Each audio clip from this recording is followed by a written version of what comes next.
Assalamualaikum warahmatullahi wabarakatuh. Hari ni hari Jumaat, kita ambil lah berkatnya.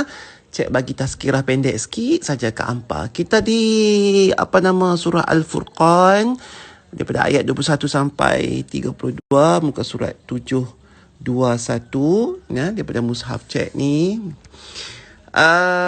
Sonok baca sebab apa? Dia memberikan kita satu penampak supaya kita ni duduk atas dunia ni perangai bagi elok, jangan duk buat tak tentu hala, merapu, merepek macam zaman kita muda-muda dulu. Bagi orang-orang yang bertaubat macam aku ni lah, dan juga bagi orang yang tak dan buat dosa tu, tengoklah Quran ni supaya kita, orang kata apa tu, menjadi manusia yang sentiasa membuat kebaikan dan kalau boleh mengurangkan perbuatan yang jahat tu, insya-Allah. Terjemahan ayat 22 surah Al-Furqan. Ingatlah pada hari ketika mereka melihat para malaikat. Pada hari itu tidak ada kabar gembira bagi orang-orang yang berdosa dan mereka berkata hijrah mahjura. Hijrah mahjura ni terjemahannya ialah semoga kita dihindarkan dari bahaya ini. Dan orang Arab dulu selalu berkata hijrah mahjura apabila mereka berdepan dengan benda-benda yang tak dapat nak dielakkan, dengan bahaya yang tak dapat dielakkan macam COVID kita ni lah.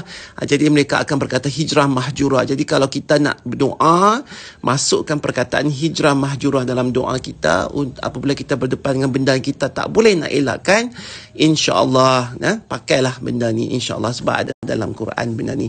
Dan kami akan memperlihatkan segala amalan yang mereka lakukan, lalu kami akan jadikan amalan itu sebagai debu yang berterbangan.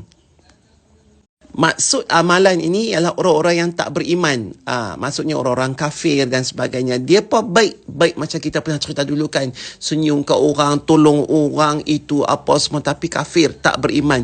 Jadi amalan yang mereka buat tu, walaupun baik macam mana pun Allah tak akan terima pasal mereka tak beriman dengan Allah. Ada cerita yang aku dapat share daripada AJK Surau aku ni.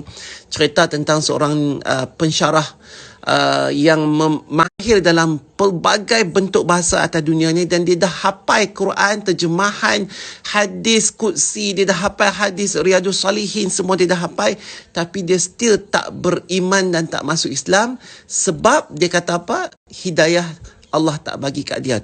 Itu orang kafir hafal segala benda. Kita yang Muslim ni pun tak hafal. Jadi betapa mahalnya hidayah itu, kerana hidayah itu adalah milik Allah.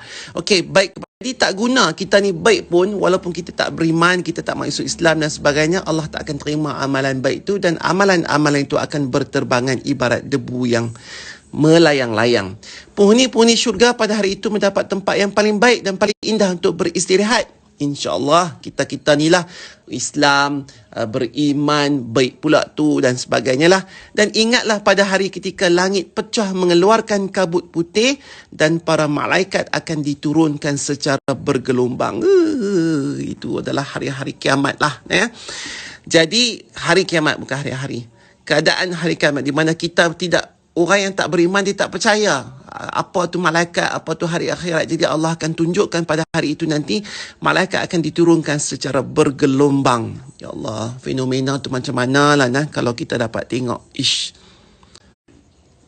Jadi kerajaan yang hak, kerajaan yang baik, yang satu pada hari itu adalah milik Tuhan yang Maha Pemurah, dan itulah hari yang sulit bagi orang-orang kafir.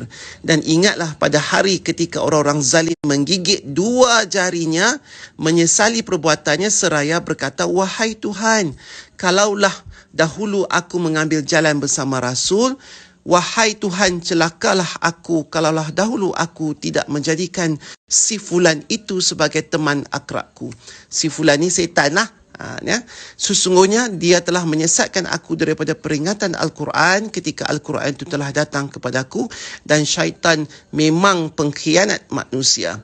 Dan Rasul, yakni Muhammad SAW berkata, ya Tuhanku, sesungguhnya kaumku telah mengabaikan Al-Quran ini.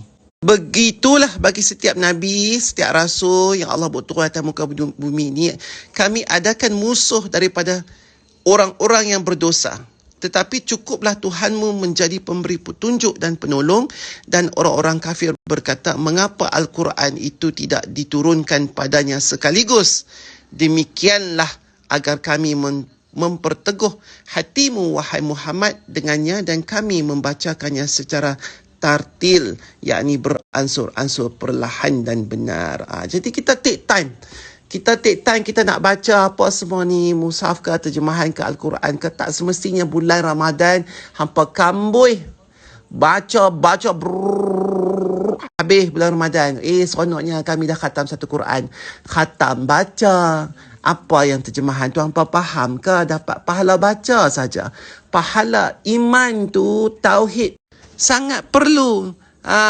Kita ni manusia biasa, kalau nak dibandingkan dengan Nabi dan juga Rasul, Allah buat turun, ya, baginda pun dapat Quran sikit.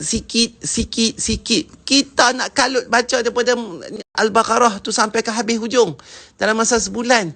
Memang boleh baca, memang boleh hafal, memang boleh khatam, tetapi intinya terjemahannya, apa yang ditulis tu kita tak tahu, cik. Kita boleh baca saja. Jadi bila kita nak buat terjemahan, bila kita nak mengaji apa semua, pelan-pelan, ya. Kita jangan berebut. Sebab apa? Di dalam ilmu itu amat bermakna.